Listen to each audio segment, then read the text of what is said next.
This is MoeJoeVision. We're all on MoeJoeVision.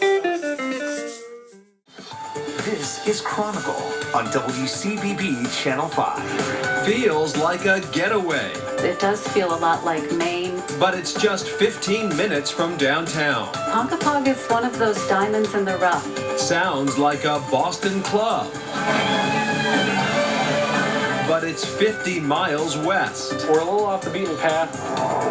Buried history brought into light. We stand in honor of those forgotten. 150 years of policing Massachusetts.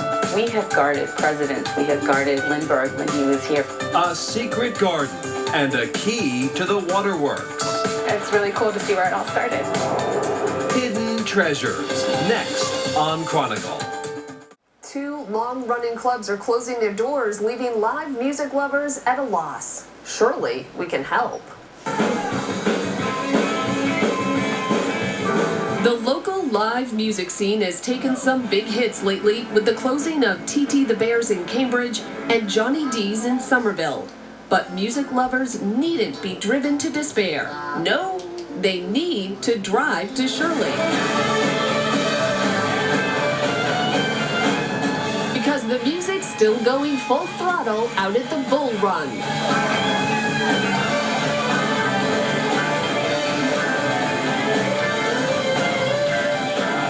We're a little off the beaten path, but I tend to find all the musicians that play here, they like kind of that we're out in a rural area. It's a most unlikely musical success story. For decades, this old roadhouse, about 50 miles outside of Boston, has attracted top national and international touring acts.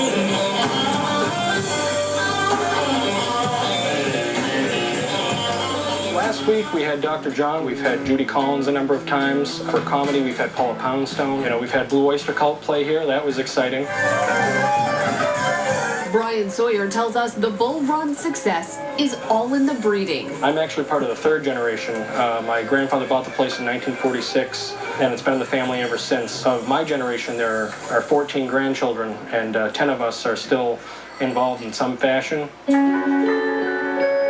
But the tavern itself goes back even further. A colonial-era stagecoach stop as early as 1740. It has been said that George Washington stopped in here and that he had hot buttered rum. But perhaps the most notable visitor to the Bull Run has taken up permanent residence above the fireplace in the tavern room. You are looking at the Ego Pantis. I will say that is the most commonly asked question I get from anybody who walks into this room. Their immediately response will be, what is that thing over the fireplace? This unusual beast is said to have been shot on the property with the musket on the mantel. An appeal to the Smithsonian for clarification proved inconclusive. They sent us a response back saying that they could not confirm nor deny his existence. So we do know that he is the last of his kind, and we say if you can see him, there he is. The only place you'll ever see one is if you come to the Bull Run. Seeing is believing. Getting one's head around the Ego Pantis may not be advisable on an empty stomach. Fortunately, the Bull Run's got that covered. Gourmet pizzas made with ingredients from local farms, oven-roasted prime rib, and a spicy warm lobster roll made from the meat of an entire lobster. But it's usually the concert series that serves as entree to this hidden musical secret out in the far reaches of Middlesex County. We might have a very small population in Shirley, but in the surrounding towns, you'd be surprised. We draw from southern New Hampshire quite a bit, some from Boston. You wouldn't believe how far some people travel. But if you have the right name act, people will come from all over.